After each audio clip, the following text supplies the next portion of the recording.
didática, não, cada um tinha a sua parte didática. Só que daí quando eu assumi, via a necessidade das pessoas fazerem alguma coisa de didática, né? E foi melhorando. Nossos professores, eles eram abnegados, porque eles também estudavam junto conosco. Como Maringá era uma cidade que havia um progresso muito agitado, né? Então havia muito aluno, pouco professor, quase inexistente o número de professores formados, né? Eu dava aula, era mãe, dava aula e estudava. Então era bem corrido. A cidade era interessante, era uma cidade nova, né? A gente sabia que ela tinha uma boa perspectiva de desenvolvimento, embora a poeira fosse forte. Mas isso tudo foi relevado por nós. Bem, a educação é bem maior para um povo. É um resgate de dignidade de uma sociedade. E o pressuposto mínimo de uma escola de qualidade é aquela que tem lideranças fortes, professores comprometidos, prefeito comprometido.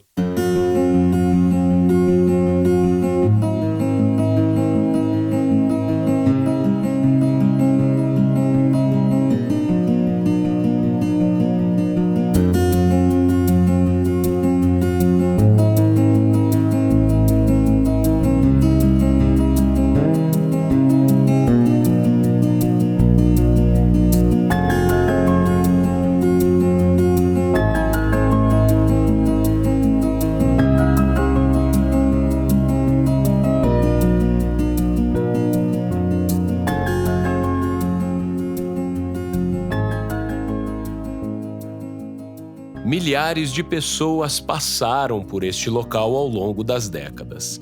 E talvez a maioria delas desconheça os embates que foram travados para que hoje pudéssemos ter acesso a um ensino superior de qualidade em nossa cidade.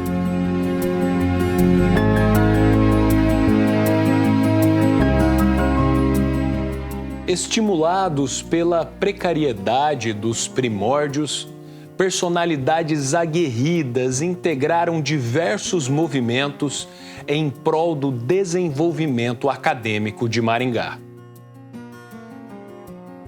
E engana-se quem acha que tudo começou aqui. Essa história tem início antes, diante de uma realidade que prejudicava o nosso desenvolvimento educacional.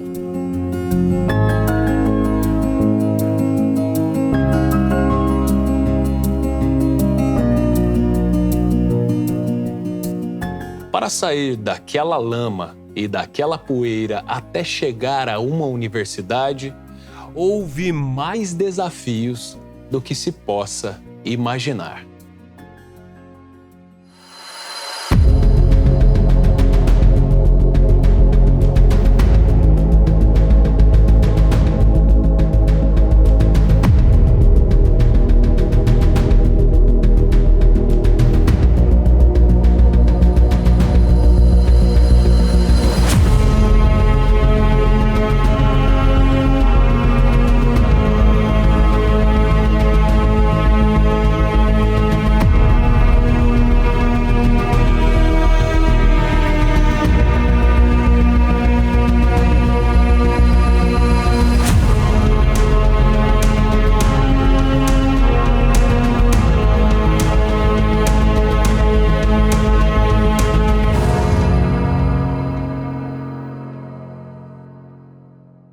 Eu cheguei em Maringá em 64. Fiz o concurso em Curitiba, por magistério, e escolhi o Gastão Vidigal. Comecei dando aula, o colégio meio abandonado, e precisava de um diretor. A Faculdade Federal de Economia, ela foi iniciada em conversação em 1958. O colégio usava de dia, usava a parte de cima e a parte de baixo. E a parte de cima foi só à noite para a economia. Para que a cidade não estagnasse, um deputado estadual viabilizou a instalação da primeira instituição de ensino superior de Maringá. Ele primeiro deputado estadual eleito por Maringá, era coletor de impostos. Ele vinha de uma família com tradição no mundo acadêmico.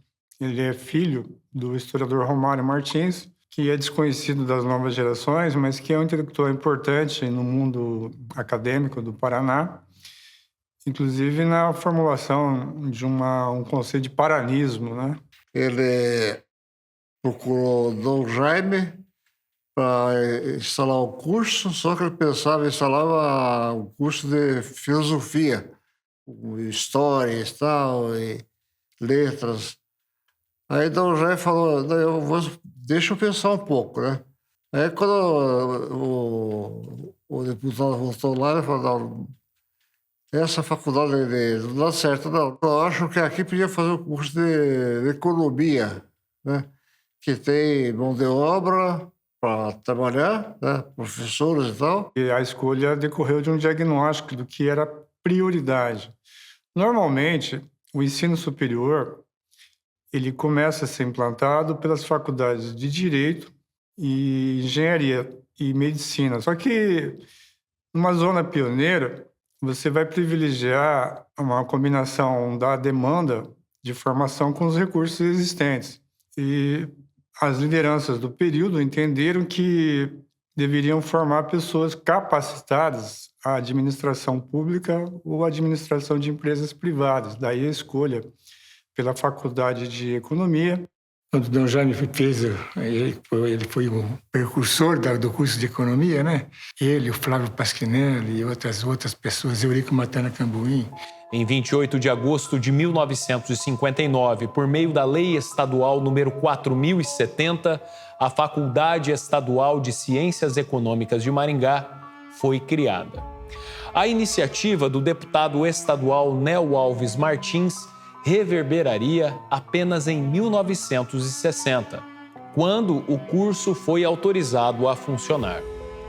As atividades tiveram início no ano seguinte, quando um bispo acabou indicado como primeiro diretor deste estabelecimento. A faculdade foi fundada praticamente pelo Dom Jaime, né? Com o auxílio de uma equipe aqui, por exemplo, eu me lembro do Geraldo Altoeck, que foi ele que preparou toda a papelada para organizar a faculdade. E aí alguns professores que nem eram professores, mas eram contadores ou advogados e se transformaram em professores, né? O padre Teles também era professor. E Dom Jaime, para ser diretor, tinha que ter uma disciplina para ele, né? Eles criaram a disciplina que chamava Ética e Sociologia. Só que o Dom Jaime, ele tocou no começo da faculdade e tal. Não, o Dom Jaime ele ficou pouco tempo. Em decorrência da atividade dele como bispo diocesano, né? Ele até que não aparecia muito na faculdade. Mas só a presença dele na faculdade já era um acontecimento, né? Dom Jaime, ele me relaxou um pouco na coisa da direção, né? Quando ele foi para Roma, veio a superintendência superior, viu a situação da faculdade. Quando passou os seus tempinhos lá, apareceu urgente lá na superintendência do ensino superior. E aí fui lá. Aí era um termo de posse já que tá. E a nomeação, aí que eu assumi a direção da faculdade, né? Mas os que mais marcaram no curso de Economia, professor José James da Silveira, professor Irineu Scraba, professor Eleutério Vazelay, professor João Carlos de Luca, professor Jean Pierre Monassi. Terminei a escola técnica, né, de comércio, e aí, já no próximo ano, que foi em 63, eu já fiz vestibular para a faculdade, para a FECEM, né, Faculdade de Ciências Econômicas. O professor que marcou mesmo foi o professor Amaury Antônio Meller, que era professor de matemática e estatística. Era um orgulho, né? Era um orgulho, porque a gente sempre foi de família mais humilde, né? Na verdade, o único que cursou faculdade, um curso superior, fui eu, de 7 filhos, né? Eu trabalhava no Banco Brasil de São Paulo, que era ali na esquina da Duque com a Santos Dumont. Então, como eu trabalhava em banco, a gente se interessou por economia, por números.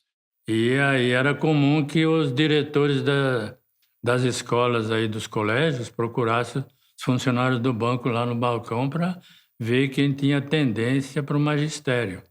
E eu me senti inclinado também para o magistério, por isso acabei aceitando os convites. Nós tivemos muita liderança na nossa terceira turma. Teve, por exemplo, Pedro Granado Martínez, que foi um grande empresário depois de Maringá, ele era da nossa turma. O meu irmão Ademar, ele fez parte da primeira turma.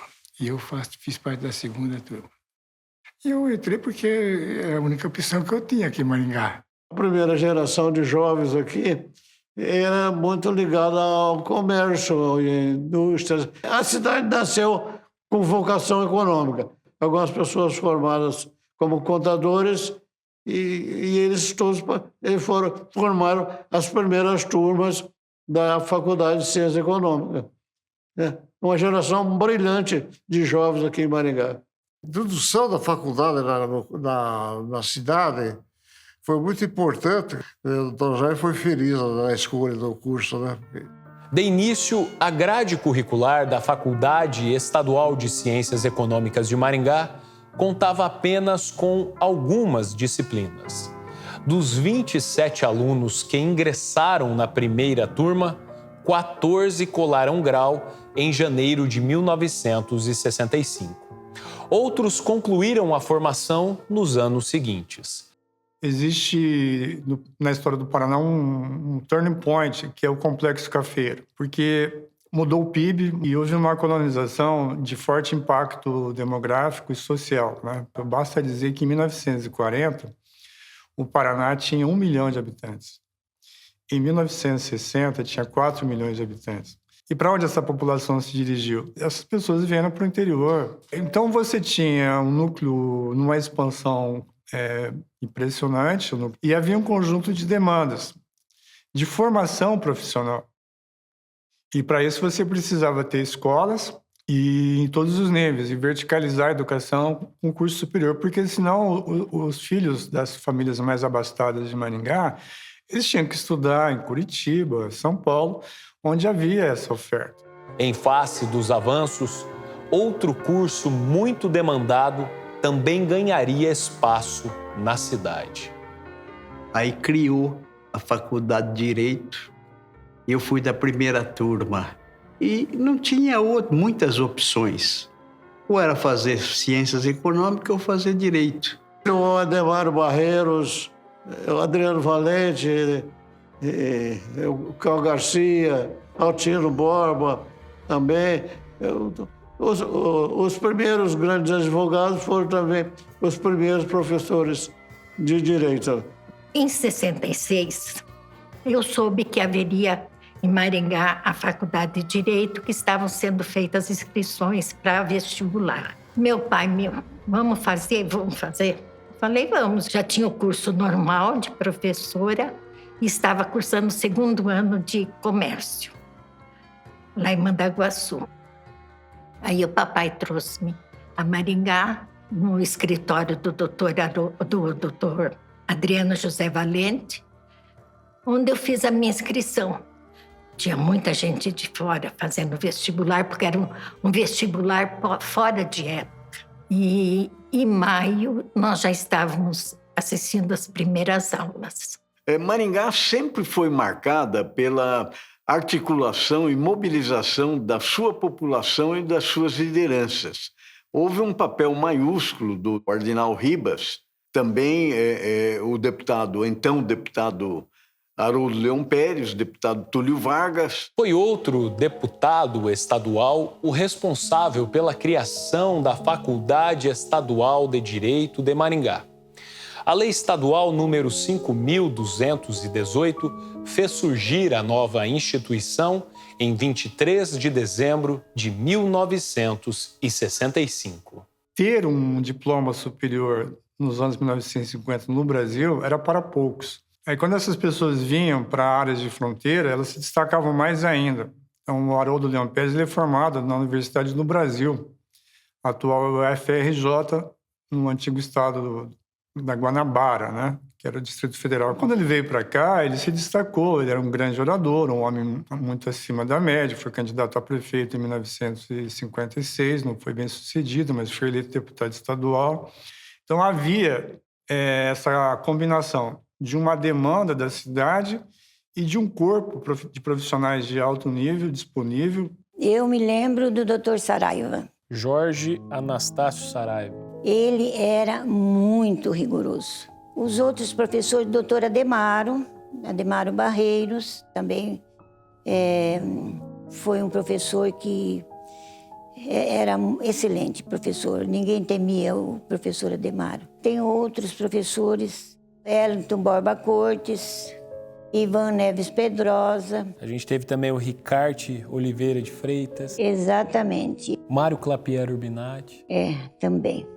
E o Luiz Guimarães Sampaio, né? Além de Haroldo Leão Pérez, outras pessoas foram essenciais na implantação da Faculdade Estadual de Direito de Maringá. Dentre elas, o empresário Ardinal Ribas e o advogado Adriano José Valente, além de seu auxiliar, Filemon de Assis Vieira. A faculdade, ela começou onde era o Colégio Gastão Vidigal. Aí chegaram lá, Gastão Vidigal, o que é isso aqui? Não, isso aqui é para a Faculdade de Direito. E como assim? Não é, o secretário já autorizou, vai funcionar aqui a Faculdade de Direito. Bom, onde vai funcionar? Aqui? Como? Aqui é o Gastão Vidigal. Já tinha salas do Ciências Econômicas, né? Peguei, arranquei o papel, o diretor aqui sou eu. Eu não estou sabendo de nada. Ali, antigamente, era o Colégio Gastão Vidigal. Nós fizemos vestibular e ficamos 1 ano numa sala nos fundos. No segundo ano, nós passamos para o Marista.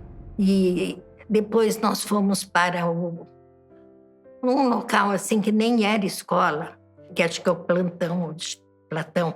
E os 2 últimos anos nós fizemos no Regina Mundi. A faculdade não tinha um espaço próprio.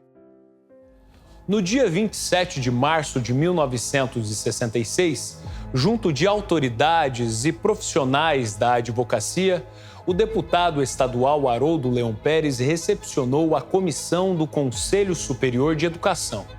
Na cidade, os comissionários examinaram os últimos detalhes para a instalação da nova faculdade, que entraria em funcionamento quase 1 mês depois. O gabinete do diretor e sua secretaria foram instalados provisoriamente em salas comerciais, na Avenida Duque de Caxias, esquina com a Rua Santos Dumont, em cima da agência do Banco Itaú. Elas foram cedidas pelo advogado Adriano José Valente. Ele via Maringá como ali um berço de que havia necessidade de se fazer muitas coisas, era carente de muitas coisas. Quando foi assim, buscar demonstrar que havia uma possibilidade de criação do curso de Direito, a biblioteca que foi tirada foto para mostrar que tinha livros era a biblioteca dele, né? A primeira biblioteca ela foi formada por doações do Nelson Hungria. Ele esteve aqui em Maringá e depois começou as doações e a gente já comprava mais livros. Em novembro de 1967, um bárbaro assassinato cometido pela polícia contra um garoto de 15 anos deixou a população estarrecida. Tendo se vingado, o pai de Clodimar, Sebastião Pedrosa Lô, acabou preso. Acompanhados por multidões, os júris populares daquele caso deram grande visibilidade para alguns dos recém-formados pela Faculdade Estadual de Direito de Maringá. Eu fiz um júri e o irmão do Sebastião Pedrosa Lô, tio do Clodimar, assistiu o júri. Quando eu terminei o júri, ele me chamou de lado. Falou, olha, eu gostei da sua atuação. Você não quer pegar a defesa do meu irmão? Falei, quem que é seu irmão? É o Sebastião Pedrosa Lô, pai do Clodimar, que matou o dono do hotel que havia entregado o Clodimar para a polícia e a polícia matou o Clodimar. Foram 3 júris. Era o promotor fazendo a acusação, junto com o professor Moacir Correia Filho. Eu me senti pequenininho na cadeira, mas levantei e fui para a tese, né? Foi o caso mais emblemático de Maringá. Estava na defesa eu, o Aires Aniceto de Andrade e o Abel Tonon. Ganhamos, o promotor recorreu, o tribunal anulou o júri, né? Aí voltou para novo júri, a mesma história e tal, e a mesma tese, coação moral irresistível. Ganhamos, o promotor recorreu e anulou de novo o júri. Agora, a tese é outra. Em vez de coação moral irresistível, é legítima defesa da honra. Foi absolvido 7-0. Daí lançaram meu nome como candidato a vereador. Só por conta desse júri, eu sou o vereador mais votado até hoje da história de Maringá. Das salas de aula direto para os tribunais. O que se aprendia era colocado à prova perante uma sociedade em ebulição. Assim também aconteceu com a 3ª faculdade que foi criada em Maringá. Embora eu tivesse feito um curso de aperfeiçoamento, de habilitação previsto numa lei para lecionar onde não havia professores formados, então a gente acabou fazendo lá porque não havia ainda em Maringá. Então por isso que nós fomos fazer em Madaguari. Era uma rotina pesadinha. E a gente fez os 4 anos lá. Eu tinha trabalhado na Favimam, Madaguari, né? Reconhecida a faculdade, apesar das dificuldades, eu consegui vencer, combater os corruptos lá da faculdade. Então, eu tive que optar, sair da faculdade daqui, da Faculdade de Filosofia, Ciências e Letras, e fui para Mandaguari. Aí eu pude conciliar, porque eu trabalhava... Maringá sempre foi uma cidade com mania de grandeza. E veio a FAFIA, a Faculdade de Filosofia, Ciências e Letras. Aí reuniu os professores do Gastão Vidigal, Walter Pellegrini, Daltauro Mouros, Mauri Meder, Marli Maciel dos Campos, uma série de professores, criamos uma Faculdade de Filosofia, Ciências e Letras. Alugamos o Colégio Marista para funcionar a filosofia. Começou com os cursos de formação de professores, né? História, Geografia, Português, Ciências. A última das 3 faculdades estaduais de Maringá foi criada em 1966. Seguindo o padrão dos demais já em funcionamento, os cursos de Filosofia, Ciências e Letras iniciaram as aulas em 22 de fevereiro de 1967. Sou da primeira turma de formandos de professores. A minha entrada no curso de letras, eu fiz franco, depois mudei para anglo, né, porque vi que o espaço para inglês era muito maior na rede. Sempre gostei muito de criança e também de ensinar. E eu comecei alfabetizando a zona rural pelo município. A Faculdade de Filosofia funcionava no antigo Marista e eu era professor de Geografia, por concurso. Eu fiz o concurso no início de 69, então eu fiquei como professor de ensino médio e professor de ensino superior. E na faculdade, por circunstâncias, acabei sendo chefe do departamento de Geografia. O diretor na época era o Dr. Flávio Pasquinelli e por circunstâncias, o mandato do Flávio foi em 70, terminava. E eu fui escolhido pela congregação, né, pelos professores, como diretor da faculdade. Olha, a faculdade é uma instituição de ensino superior, né? De modo simples, porque você tinha alguns cursos. Por iniciativa do Dr. Flávio, do Pasquinelli, criou-se também um Instituto de Ciência e Tecnologia, chamava-se ICET. E essa instituição funcionava agregado a Faculdade de Filosofia. No final da década de 1960, Maringá somava 3 instituições de ensino superior: as faculdades estaduais de Ciências Econômicas, de Direito e de Filosofia, Ciências e Letras. Juntas, elas ofereciam um total de 7 cursos que, atendendo em estruturas provisórias, formaram muitos profissionais e cumpriram um papel decisivo no desenvolvimento da cidade e da região. A faculdade era grátis, né? Nós não pagávamos nada. Logo em seguida, né, foi cobrado uma taxa mínima. A reforma ela foi formalizada pela Lei 5540 de 1968, só que mediante a expansão do ensino pago.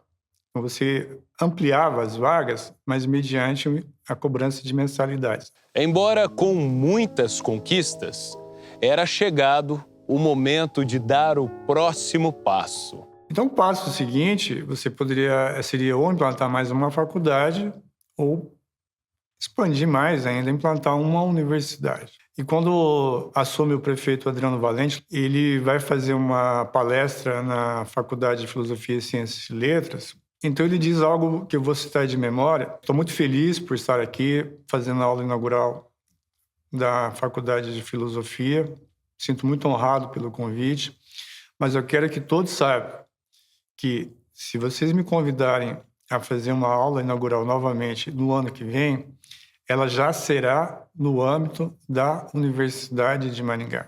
Mas no início de 1969, não era óbvio que Maringá fosse receber uma universidade. Então, houve a necessidade ainda de muitos esforços. Ele constituiu uma nova comissão de altíssimo nível. Resolvemos formar uma comissão. Então, eram os diretores, 3 diretores, e mais um professor de cada unidade. Então, daí fomos trabalhando. Lutaram muito. Primeiro, pensaram numa universidade de Apucarana para congregar o norte do Paraná inteiro, mas não aceitaram essa ideia e as lideranças da época conseguiram convencer o governador Paulo Pimentel a formar 3 universidades, que foram criadas ao mesmo tempo. São trigêmeas. Foi Maringá, Londrina e Ponta Grossa. O governador que implantou as 3 universidades, ele foi eleito em 1965 pelo voto direto. Depois dessa eleição é que veio o ato institucional número 2, que extinguiu os partidos pré-existentes, e houve a abolição das eleições diretas para governador. Esse governador, ele foi eleito com a bandeira do interior. Ele mesmo se define como o primeiro governador pé vermelho, que é o governador Paulo Pimentel. Então, ele representava o norte do Paraná. Fizeram o projeto e, do dia para a noite, eles pegaram o carro e foram para Curitiba de carro. E estacionaram o carro na frente da casa do Paulo Pimentel, de forma que ele pudesse nem sair com o carro dele. Então, já estava com todo o projeto pronto. E aí, Paulo Pimentel dizem que não tinha como falar não diante do projeto bem organizado, bem feito. Dificilmente os doutos, principalmente os intelectuais da região metropolitana, da região principal do estado, que era da capital, aceitariam a tese de que o ensino superior pudesse sobreviver fora dos limites da capital do estado. Era realmente uma ousadia, talvez uma aventura, se pretendesse colocar uma universidade numa cidade pequena do interior do Paraná. Nos esforçamos e tentávamos convencer a todos que o interior tinha condições de receber um ensino de alto nível. O que era Maringá em 1970? 124 mil habitantes. A maioria já estava na área urbana da população. Tinha uma economia próspera. Era uma das capitais do norte do Paraná. Mas era um município incipiente de infraestrutura, sem infraestrutura de asfalto, de saneamento básico, de esgotamento sanitário. Então, é um núcleo incipiente ainda, em muitos sentidos, né? Mas já tinha sua universidade. O professor Pasquinelli, ele disse uma frase de uma paisagem de um filme de faroeste, em poucos anos, a cidade se transformou tanto a ponto de merecer sediar uma universidade.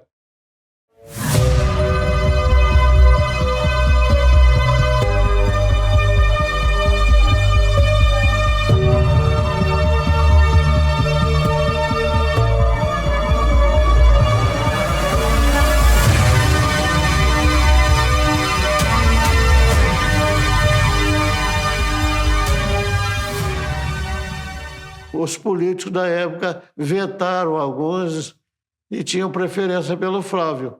Um território designado para a universidade era um território a sul de Maringá. Entendeu-se que aquela área seria insuficiente, inadequada para o início de uma universidade pública na cidade. Surgiu várias ideias onde seria a universidade. Eu queria a universidade lá naquele alto da zona, lá subindo ali para Iguatemi. Aí decidiram, aí ficou a universidade, o campus aí. Parece estranho que a universidade tenha sido implantada bem no coração da cidade. Mas naquela época é importante lembrar que o perímetro urbano era menor. E a região em que a UEM está implantada era originalmente uma fazenda de café, e a universidade acabou representando também um polo de valorização imobiliária para aquela região. A dificuldade era transformar um cafezal num campus universitário, né? Num terreno barrento, e pior, e sem dinheiro, né? Para baixo da Colombo, era sítio, né? E aí também o Adriano, que era o prefeito, desapropriou. Então, houve crítica, sim. Primeiro vão construir uma universidade muito longe do centro de Maringá. Não tem necessidade de tanto tamanho assim, que seria um custo para o município de uma forma não necessária. Talvez aqueles que não entendiam que a educação e a possibilidade de crescimento no decorrer das décadas não fosse tão necessários. E a partir disso, começam as desapropriações, então tiveram muitos conflitos, tiveram muitos concessões, enfim, mas isso configurou um campus muito recortado, que a gente vê poucas continuidades. A estrutura do campus tinha aqueles prédios que foram feitos aquele quarteirão que hoje é reitoria e outras secretarias. E as faculdades que funcionavam em prédios alugados foram aos poucos sendo transferidas onde está hoje a nossa UEM. Com aqueles barracões que foram construídos como provisórios para durar 10 anos, estão lá até hoje alguns. Elegeram o primeiro reitor, que foi o professor José Carlos Garcia, depois o Rodolfo, depois o Neumar, depois o Paulo Roberto, e aí estamos até hoje. Eu fui funcionário do Bradesco durante 1 ano e, na sequência, eu acabei fazendo um teste lá na UEM e fui contratado para trabalhar no setor psicotécnico. À época, isso aí foi na primeira reitoria da UEM, que aí funcionava, inclusive, no edifício Atalaia, 9º andar. O primeiro reitor, José Carlos Garcia, na época ele cedeu as 2 salas que ele tinha no 9º andar para funcionar a reitoria. E, na sequência, nós fomos para atuar lá no campus universitário. Então, uma das atitudes mais difíceis foi a do Dr. Carlos Garcia em assumir o campus. Mas, para assumir, nós temos que nos instalar. Mas havia uma empresa em Maringá de casas pré-fabricadas. E ele conseguiu acertar com essa empresa a construção de blocos na área que era da universidade. Também foi feito um prédio para a biblioteca. Os diretores das faculdades, eu era um deles, começaram a constituir o conselho de administração da universidade. Quando eu me formei em economia, eu já recebi o diploma de universidade. Aí o professor Neymar me chamou para ser monitor dele, né, no curso de economia. Ele dava aula e eu corrigia a prova, ia junto, carregava o material, o retroprojetor e tal. Então, como professor. Aí eu fiquei. Para a gente, como era era novidade, né? O campo sempre foi muito grande. Era muito gostoso, apesar de todas as necessidades, né? Nós fomos e os alunos toparam a parada também. Com muito pó, muita lama. Nós fomos a primeira turma de pedagogia que fomos lá para o campus já. Então não tinha uma árvore plantada, não tinha asfalto, era pó. Então quando os carros passavam, o professor estava dando aula, a gente tinha que parar porque a sala enchia de pó, né? Poeira mesmo, né? Na época que chovia, a gente tinha que empurrar os carros que atolavam todos ali, né? Muito quente, muito pó. O pessoal começou a acreditar e vinha bastante gente, vinham os professores bons. Existe uma pré-história, que é a história da implantação das 3 faculdades. Aí existe a lei de 1969, regulamentada por um decreto de 1970, e com a implantação da universidade. Só que as unidades da nova universidade eram as faculdades existentes e também o instituto que foi criado para que ela tivesse um desenho completo.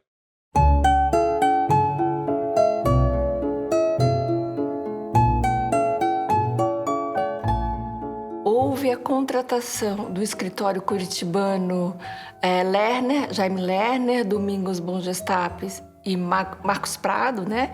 Então, houve a contratação de um projeto em 1970.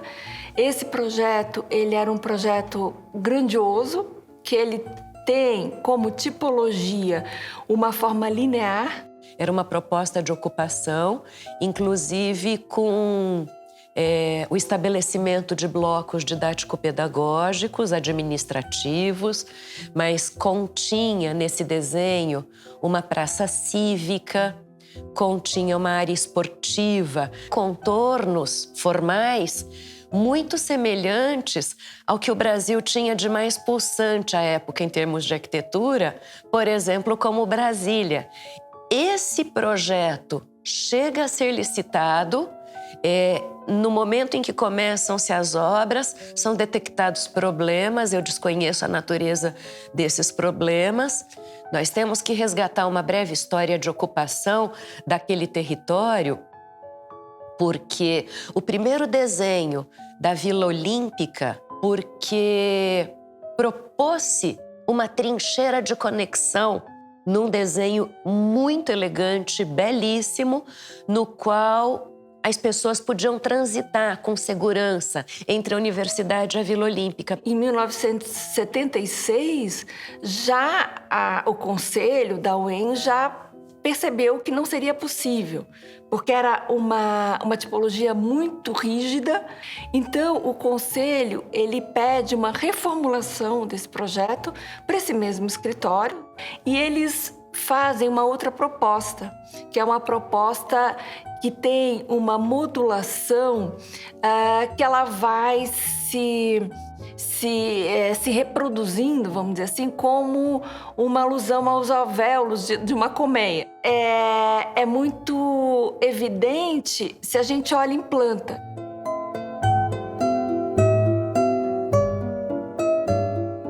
Mas a gente percebe no dia a dia da universidade que é muito complicado. Não está tão, assim, legível. A UEM precisava obter o seu reconhecimento definitivo do Ministério da Educação e Cultura.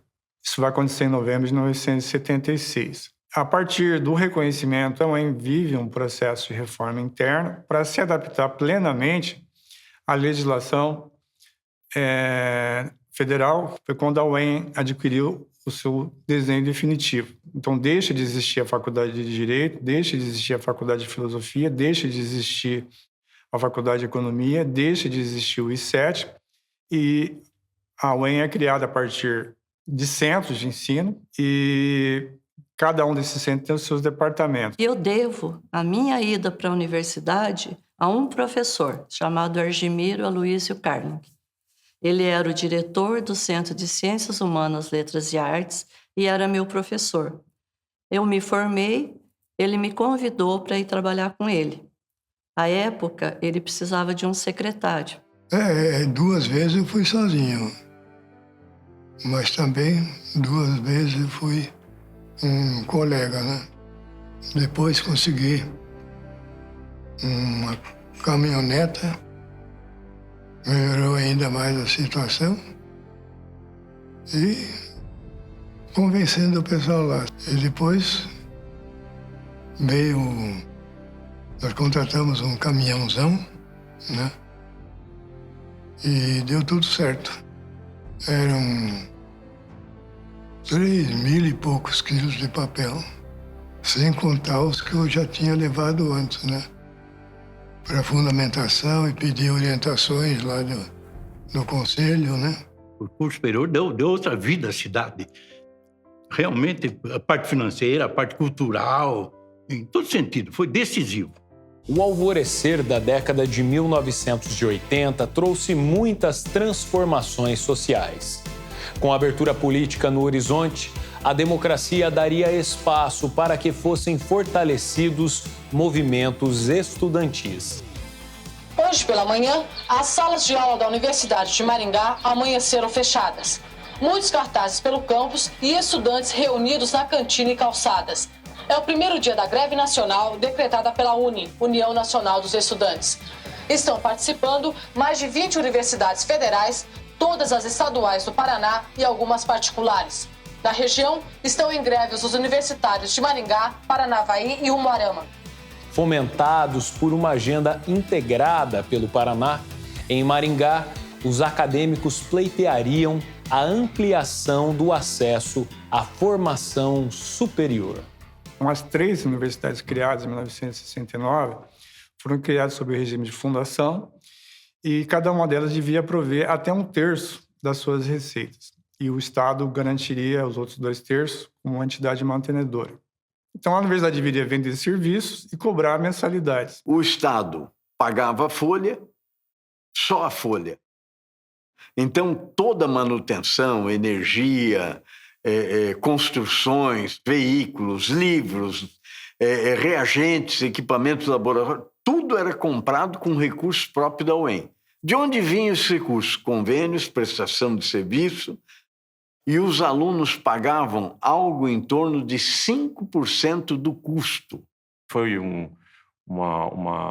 desejo, né, do corpo docente, dos discentes e dos técnicos, que a Universidade Estadual de Maringá deixasse de cobrar para que ela, de fato, se democratizasse, né? Porque a cobrança de mensalidade ela acaba selecionando pessoas pelo nível econômico. Então, o movimento estudantil muito engajado nessa pauta, tinha movimentação coordenada, eu lembro muito da ação do DCE na época, né? Eu fui muito ativo na política estudantil da UEM. O que era a luta estudantil daquela época, né? Era justamente a gratuidade do ensino, né? E também do RU, né? Do restaurante universitário. Que quando nós fomos invadir a reitoria, ela estava fechada, né? Tinha que arrombar a porta. E a primeira pesada que foi dada na porta foi o meu pé. E nós ficamos ali uns 2, 3 dias acampados dentro da reitoria. Um turning point da vida política mesmo da UEM foi a criação da DUEM em 78 e a do DCE em 1980. Desde 1978, essa agenda da gratuidade do ensino e da democratização da universidade já se espraiava pela universidade.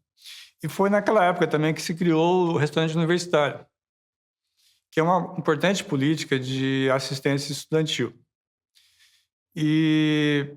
Então, a agenda dos estudantes se voltava aos valores do restaurante universitário e das mensalidades. E havia outras taxas também. Em 84, havia esse fator de uma escalada inflacionária. E os estudantes de Maringá já tinham sedimentado uma breve tradição de mobilização. Eles reivindicaram congelamento dos valores das mensalidades do restaurante e de outras taxas. E a administração não tinha condições de acolher mesmo, né? Havia uma cobrança que a reitoria usasse mecanismos de uma evacuação forçada. O reitor da época, que era um advogado, ele se recusou a fazer isso, é importante fazer esse registro. Nós criamos um programa chamado PAEST, Programa de Apoio ao Estudante. Nós instalamos dezenas de linhas telefônicas e pegamos de A a Z as lideranças de Maringá, empresariais, políticas, e essas lideranças ligavam, faziam contato com empresários, com a população, solicitando doações para o Fundo de Apoio ao Estudante Carente. E nós conseguimos um volume tal de recurso que permitiu pagar a anuidade a todo estudante carente da UEM.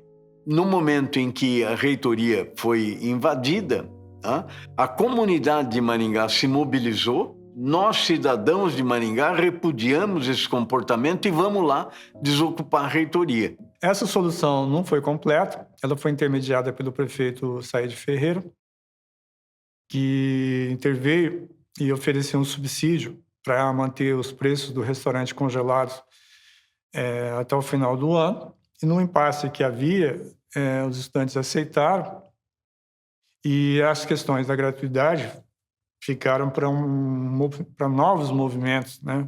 E em 87 houve o congelamento do valor das anuidades, e antes elas representavam 8% das receitas da UEM, e com o congelamento elas caem para 2%. Aí, no curso de uma greve ocorrida em 1987, na metade do ano, o governador Álvaro Dias, ele concordou com uma reivindicação de implantar a gratuidade do ensino. Ela é implantada a partir do início de 1988. Ela muda completamente o seu perfil. Ela se democratiza no acesso, com a abolição das mensalidades, e se democratiza também completamente na gestão. Mas isso não é a construção de uma pessoa ou de um setor, né? É uma construção coletiva de toda a comunidade. Valeu a luta, né? Acho que os que vieram depois da gente, né, usufruem até hoje dessa gratuidade do ensino superior, né? Hoje já não é muito fácil, apesar de estar muito mais democrático o acesso, né, às universidades, né? Mas ainda é difícil você fazer um curso superior, né? A gratuidade na UEM também aumentou a concorrência em seus vestibulares. Beirando os 200 mil habitantes no final da década de 1980, aquele era o cenário ideal para que surgissem novas instituições de ensino superior pela cidade, mas dessa vez organizadas como corporações privadas. A primeira delas emergiu onde ficava um aterro sanitário, mas a ideia não foi aceita de imediato por parte dos acadêmicos da época.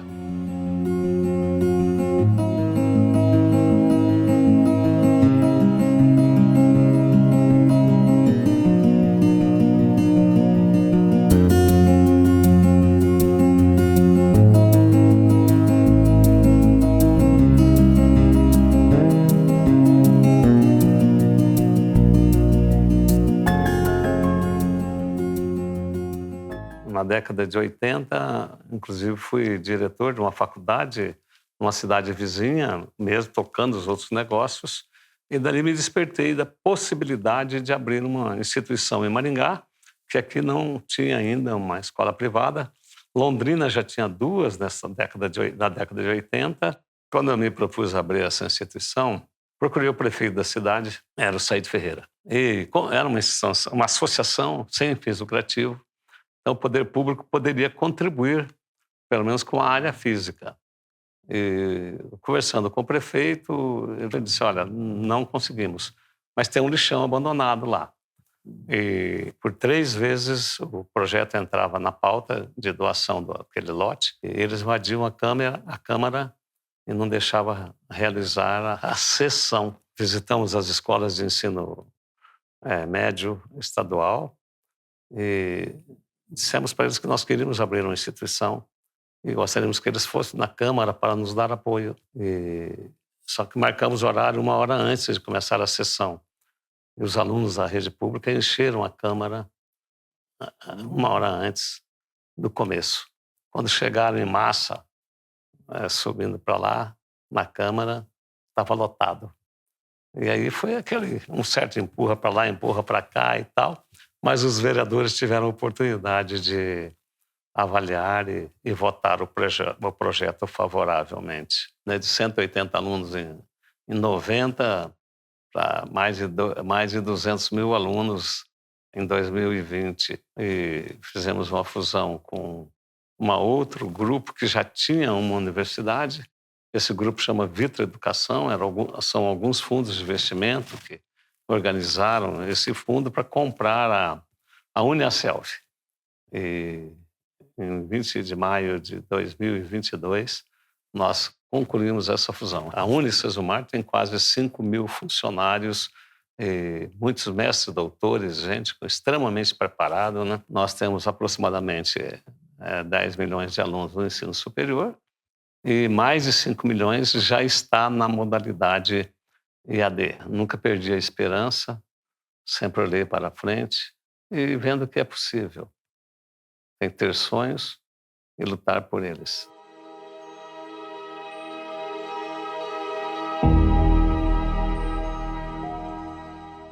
Na realidade, quando eu cheguei em Maringá, eu cheguei em 88. E naquele ano eu procurei a UEM para transferir meu curso de Direito para Maringá. E o coordenador do curso de Direito entendeu que a minha transferência não cabia. E passei ali mais de um ano brigando, consegui uma liminar para garantir minha vaga, entrei, mas eles me jogavam sempre no primeiro ano e eu já estava quase me formando. Acabei entrando depois com mandato de segurança, ganhei depois de 10 anos no Supremo e sempre fiquei com uma pulga atrás da orelha. Uma instituição de ensino é um bom negócio.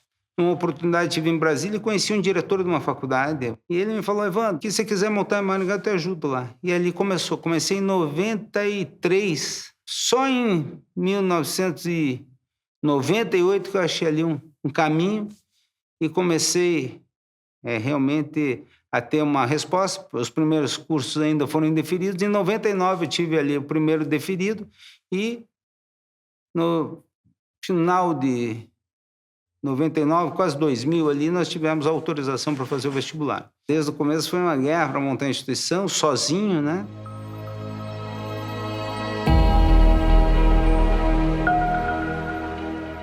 Bem, a minha trajetória no ensino superior iniciou no ano de 2001, quando eu fui trabalhar na Uningá, como coordenadora de legislação e normas. Eu sou formada em Direito pela Universidade Estadual de Maringá e sou filha de professores, né? E a Uningá tinha iniciado no ano de 2000, ela teve o seu credenciamento em dezembro de 1999 e iniciaram suas atividades com o curso de odontologia no ano de 2000. O Dr. Ricardo e o Dr. Roberto são dentistas, né? Eles são da área da saúde. Ela ficou sendo uma referência por muitos anos como uma instituição da saúde. A instituição, ela teve os desafios da época de, primeiro, atrair esse alunado. Hoje nós temos mais de 60 cursos em todas as áreas do conhecimento.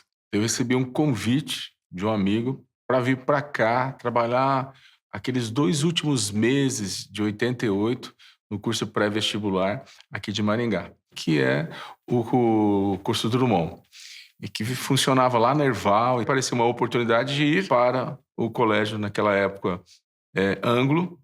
Como nós trabalhávamos para aprovar alunos, principalmente naquela época nós tínhamos poucas instituições privadas, eram instituições públicas, então os nossos alunos ou eles passavam na UEM, ou eles iam para a UEL, ou iam para o ITA, ou iam para a Federal do Paraná. Eu trabalhei como professor em 2003 e 2004 numa instituição de ensino superior, e ali eu conheci alguns professores. E esses professores acabaram saindo da instituição como eu saí. Naquele momento, nós estávamos querendo abrir uma instituição de ensino que fosse uma instituição diferente da que nós trabalhávamos. Nós ficamos o ano de 2004 preparando para receber o MEC no final do ano. Em abril de 2005, veio então a publicação da portaria, credenciando a Faculdade Cidade Verde e autorizando os 2 primeiros cursos.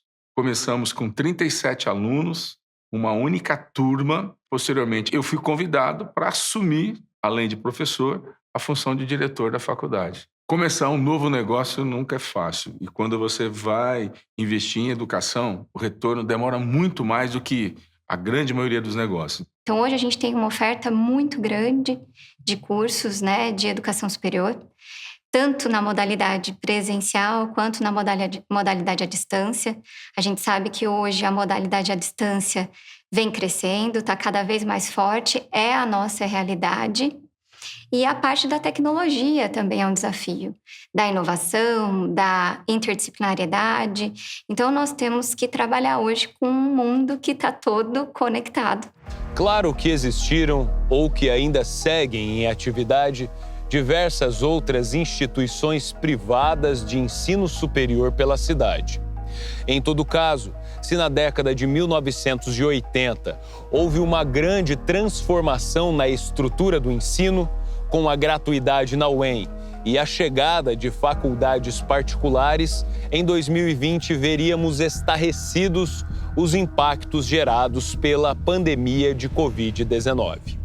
A partir de restrições e milhões de mortes mundo afora, as aulas remotas se tornaram prioridade. Se antes instituições eram espaços de convívio, durante e após este período, vimos uma drástica queda no número de alunos presenciais. Pensei que não ia chegar aqui, a pandemia, e agimos em algumas frentes. Uma delas, a primeira de todas, foi dizer, olha, nós sabemos que os pacientes chegarão e precisarão do nosso apoio, da nossa acolhida. O Hospital Universitário. O Hospital Universitário rapidamente se organizou com todas as dificuldades que a gente tinha e criamos uma área de isolamento e também já desenvolvemos um protocolo juntamente, obviamente, com a Secretaria do Estado da Saúde e do município. Ao mesmo tempo, nós organizamos as nossas equipes na universidade e criaram um grupo, né? Um grupo de emergências epidemiológicas focado no problema que se instalava, que era a Covid. Então, tivemos doações de equipamentos por parte da Associação Comercial e Industrial de Maringá, de outras entidades, dos amigos do HU, né? E foi, assim, um período muito difícil. Eu acho que a sociedade mudou, né? E obviamente, a universidade ela faz parte da sociedade, né? Nós estamos totalmente imersos e integrados à sociedade. E assim aconteceu na universidade. Nós não podemos fechar os olhos às tecnologias que foram desenvolvidas e que vieram para ajudar. A pandemia realmente foi um divisor de águas, porque até então nós usávamos a tecnologia para tudo. Porém, nós nunca tínhamos dado tanta ênfase na educação. De fato, ser reitor da maior Universidade Estadual do Paraná, com o maior número de cursos, estudantes e servidores, é complexo.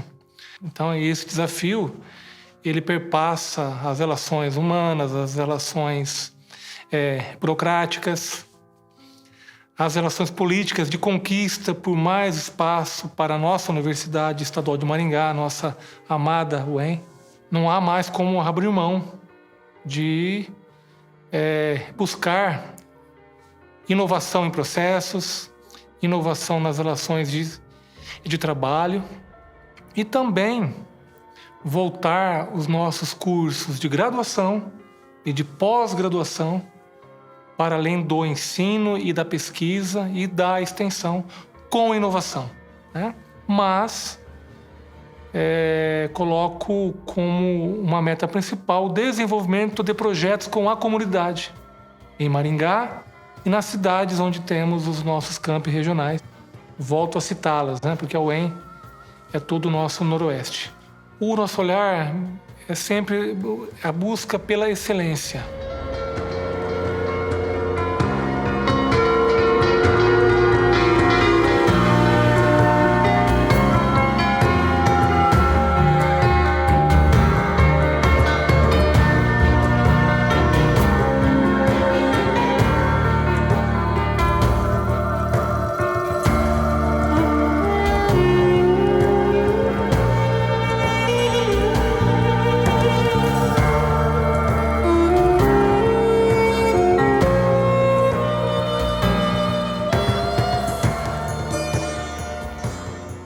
primeira importância na vida do aluno é o pai e a mãe dele. Mas depois disso, o professor é fundamental. Não conheço ninguém que foi um grande homem sem ter tido grandes professores.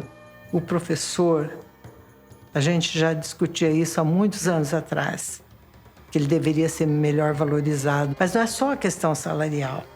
Essa valorização ela tem que ser construída e entendida pela sociedade como de extrema importância.